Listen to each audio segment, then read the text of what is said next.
रत्नागिरी शहर आणि सामंत कुटुंबीय हे जन्मोजन्मीचं अतूट नातं आहे।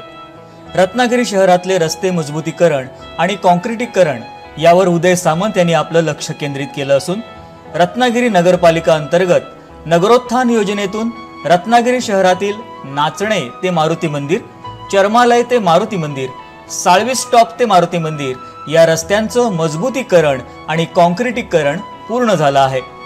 उर्वरित शहरातील काँक्रिटीकरणाचं काम लवकरच पूर्ण होणार आहे, असं उदय सामंत यांनी सांगितलं।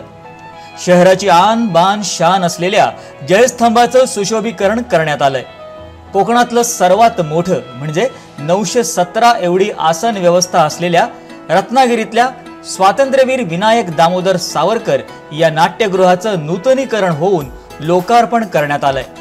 रत्नागिरी शहर आणि ग्रामीण भागाकरिता भूमिगत विद्युत वाहिन्यांचं काम सुरू झालंय। जिल्हाधिकारी कार्यालय इथं 150 फुटी राष्ट्रध्वज उभारण्यात आलाय।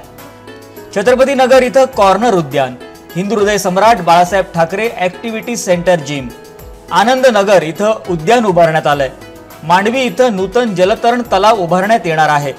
नगर पंचायत हद्दीत सोलर प्रकल्प उभारणं, घनकचरा प्रकल्प उभारणं, पर्जन्य जलवाहिन्या विकसित करून भुयारी मलनिस्सारण योजना विकसित करणं, हाय मास्ट स्ट्रीट लाईट बसवणं, नगरपंचायत हद्दीतले रस्ते, शाळा बांधकाम करणं आदी कामं प्रस्तावित आहेत। रत्नागिरी शहरातील माझगाव रोड इथं नगरपालिकेचं Lokmanya Bal Gangadhar Tilak super speciality hospital अर्थात कॅशलेस हॉस्पिटल तयार होतंय। कॅशलेस हॉस्पिटलचं कामकाज पाहण्यासाठी साधना फाउंडेशन यांच्यासोबत करार करण्यात आलाय। या हॉस्पिटलसाठी लागणारी सर्व यंत्रसामुग्री नगरपालिकेकडून पुरवण्यात येणार आहे। या हॉस्पिटलमध्ये सर्व आजारांवरचे उपचार उपलब्ध करून देण्यात येणार असून शस्त्रक्रियेची सुविधा सुद्धा उपलब्ध होणार आहे।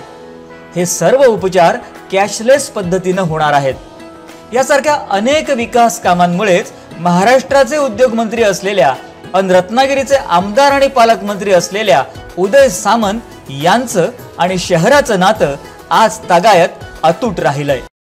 असे नवनवीन व्हिडिओ पाहण्यासाठी कोकणशाहीचं YouTube चॅनल सबस्क्राइब करा व बेल बटन प्रेस करा। तसेच फेसबुक पेज लाईक करा आणि इंस्टाग्राम पेज व ट्विटर पेजला फॉलो करायला विसरू नका।